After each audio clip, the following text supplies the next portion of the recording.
the amazing Delynnium.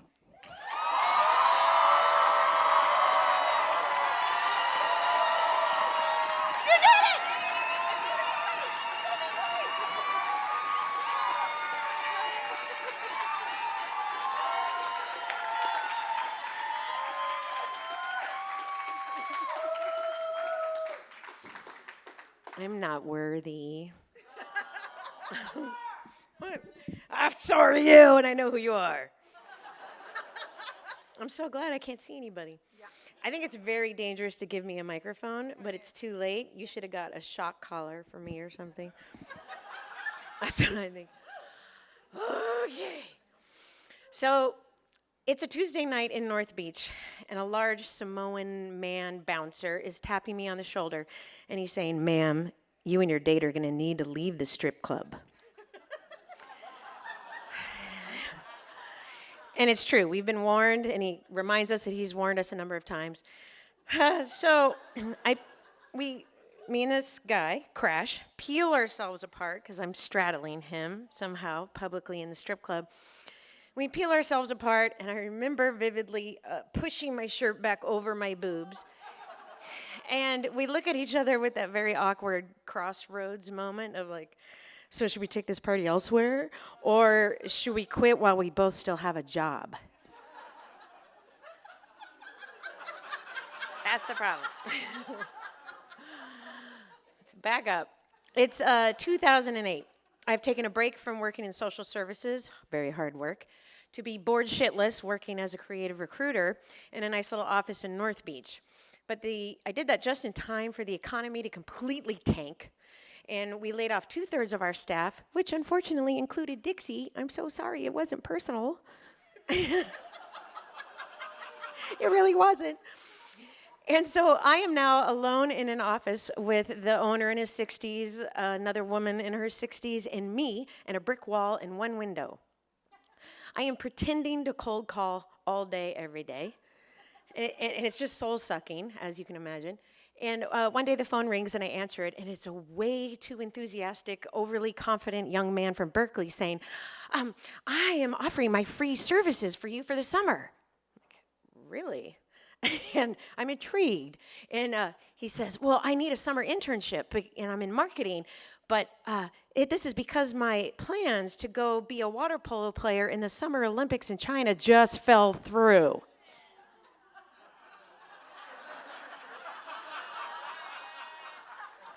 So I'm further intrigued, and I think there's no fucking way he's going to want to work here. It's like a post-apocalyptic office scene with like nobody there and top ramen and stuff.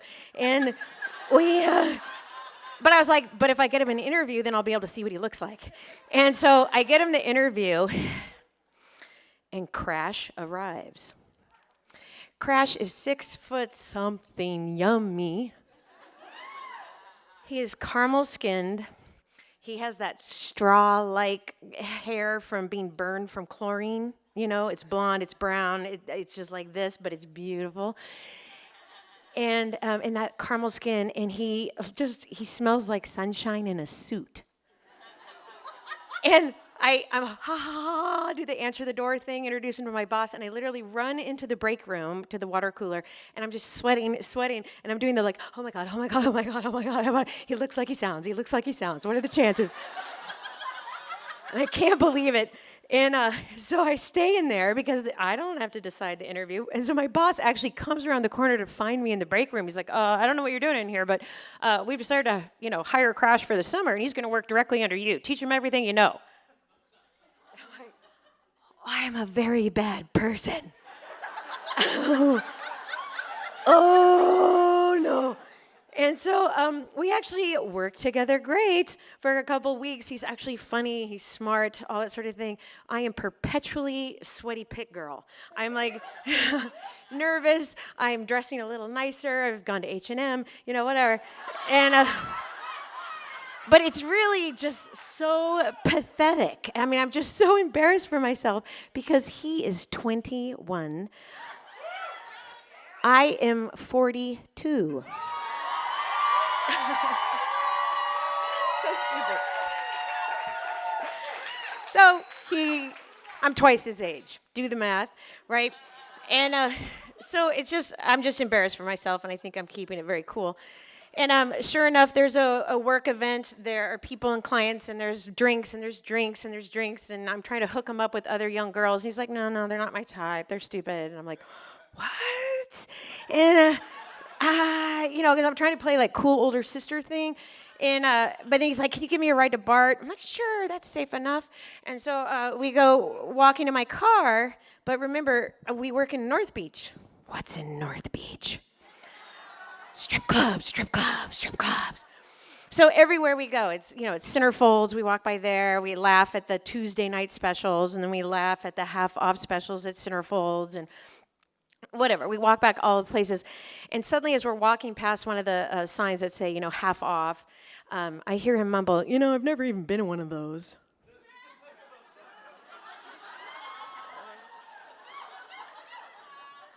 So I shit you not that I remember vividly throwing down my Coach purse and going, why, God? Why would you test me? Why?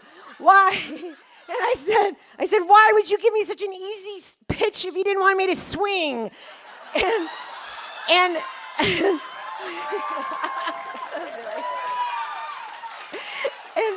And I remember people walking past kind of laughing because I've made a scene on the sidewalk, and I look at Crash, who's figuring out what I'm talking about, and no shit, he goes like this. He goes, no.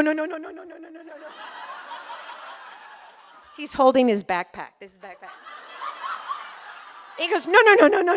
I'm not ready for a Delynnium adventure. I'm not ready for a Delynnium adventure. I'm like, what does he know about a Delynnium adventure? I call bullshit. So I'm like, come on, it's Taco Tuesday. Let's go get some margaritas and think about it. We have a margarita. And I convince him it's a good time to go in. I'm his chaperone. I can protect him. It's just a different kind of Taco Tuesday. And yeah. And I decide to point out to him that, honey, I've been having sex longer than you've been alive. Think about that.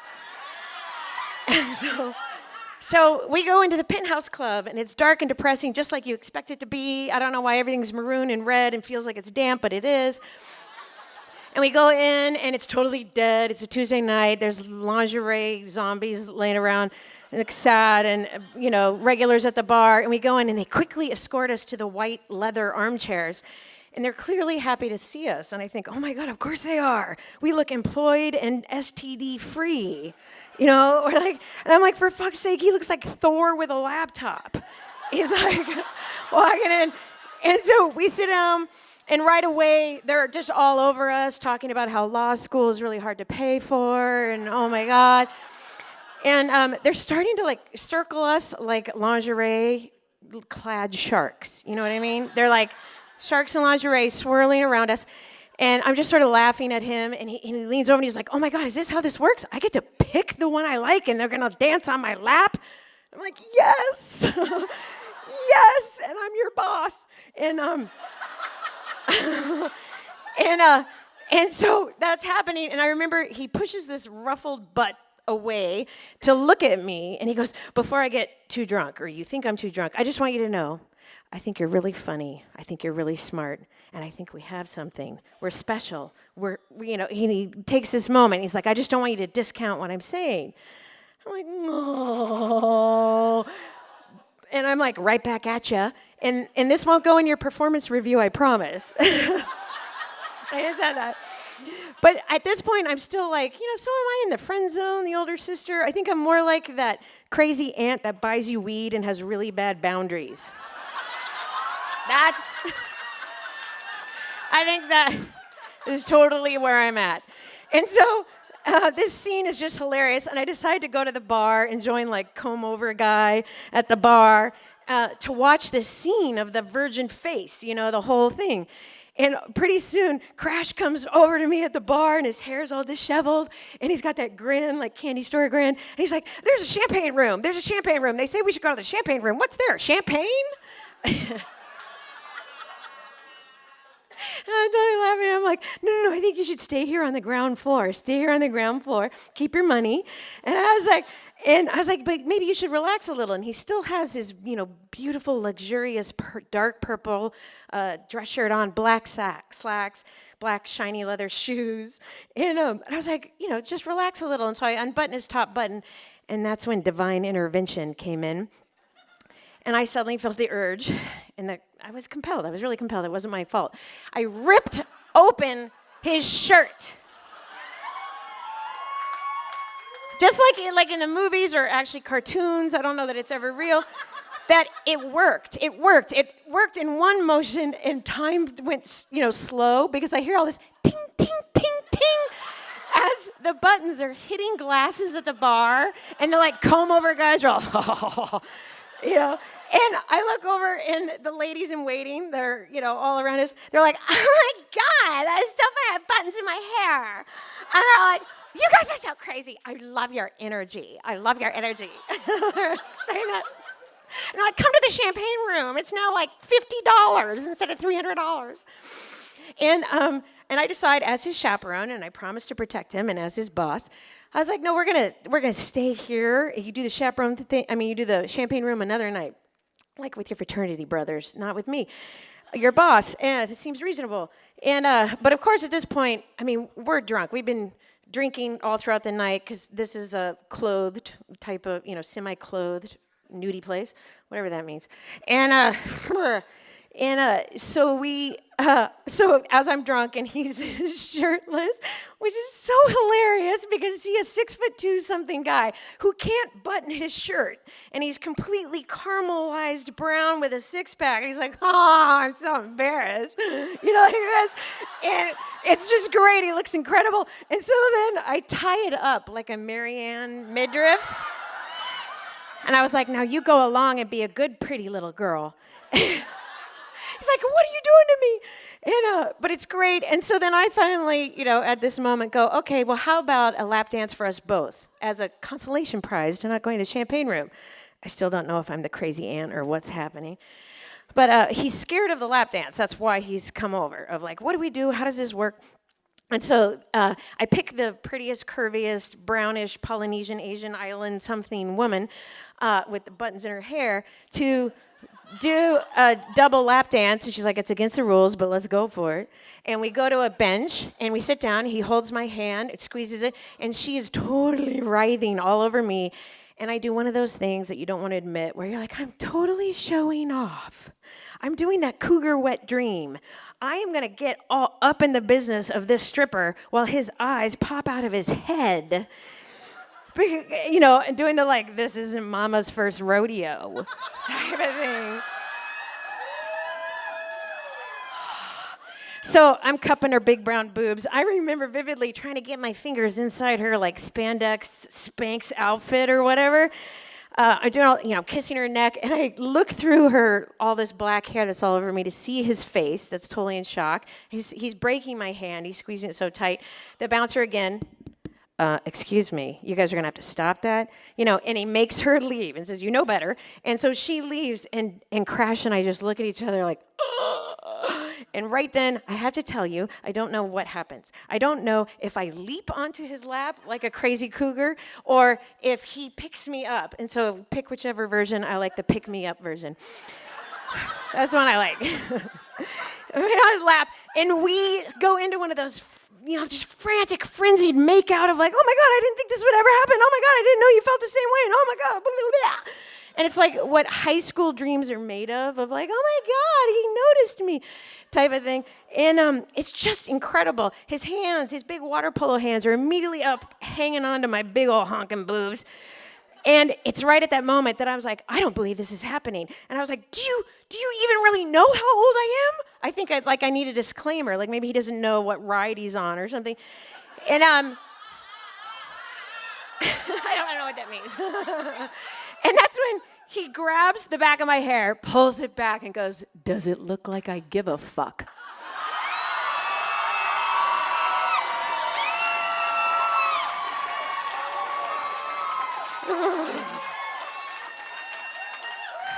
And I have to agree, it didn't look like he gave a fuck. And so we keep making out, we keep getting tap, tap warning, and we're like, no, and we can't stop. And finally, we get escorted out of the strip club. You can't stop shit like that.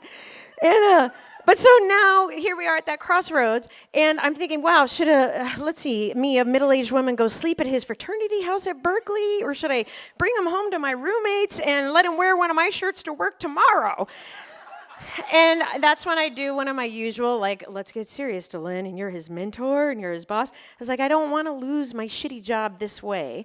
And I don't want to feel weird at work every day for the rest of the summer, because this is awesome. This is the best part of anything, in my mind, that tends to happen. And so we have such a great time.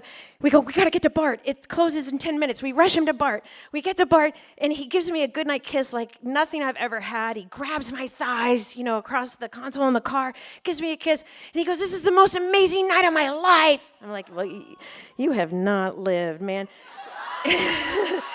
And he jumps out of the car with his backpack on at the Montgomery station. Crackheads and worker bees are pointing at him and laughing because his bare midriff and his purple shirt. And he looks back at me and he goes, like this. And I'm like, right on. And I get a text right away that says, oh, that was the best night of my life. You're the most amazing woman, and blah, blah, blah, blah. I'm drunk. And so the next day at work is great. It's fine. We are still high, possibly still drunk, I'm sure. And we're laughing about all the hickeys I've left all over his neck, and we're covering them up and pinching each other by the water cooler. And I suddenly realized, oh my God, I have a GYN appointment today. I have to go have a pelvic exam, and it's like the rainforest down there. What do you do about it? It's not like you can get a shop vac, like a wet vac, like clean it up. And I was like, well, what's the worst that could happen? So I leave work, I go to the appointment, my feet are in the stirrups, and seriously, my doctor goes, is there something you want to tell me?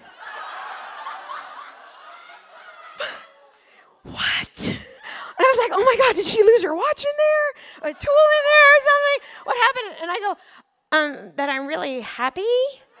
And she goes, has something happened? And I'm like, what the fuck? And she moves the sheet aside, and I have a perfect 5-finger bruise, handprint on the inside of my thigh. And I said, the only thing that's happened is a 21-year-old Olympic water polo player.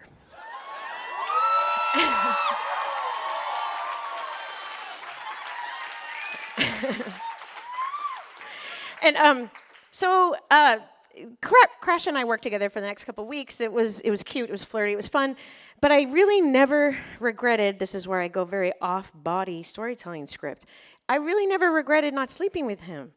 I felt like the best part had already happened. Things could have gone really weird after that.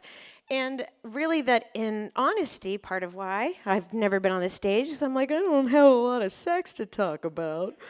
But I don't feel like I ever am missing out on fun. I don't feel like I'm missing out on a lot. And I worry that it makes me very uncool. It makes me very unhip. It makes me very unliberated if I'm not doing a lot of, But then I think it's pretty cool to take care of yourself.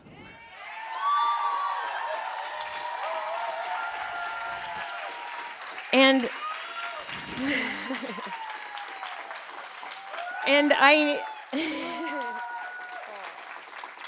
I know me, and I'm a hopeless romantic. That makes me monogamish. I think, in general, like even when I'm single, I'm monogamish. And I know me, and there's always going to be the little girl in me that goes, why didn't he call? Why didn't, that type of a thing. And I don't play the badass thing of like, I don't care, I can do whatever. I was like, no, I feel hurt.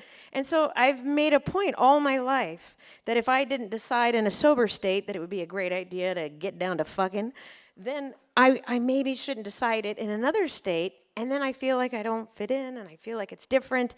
But when I look back, I just don't regret it. I've had such an amazing time. I have so much fun. I have the dirtiest mind I maybe have ever met.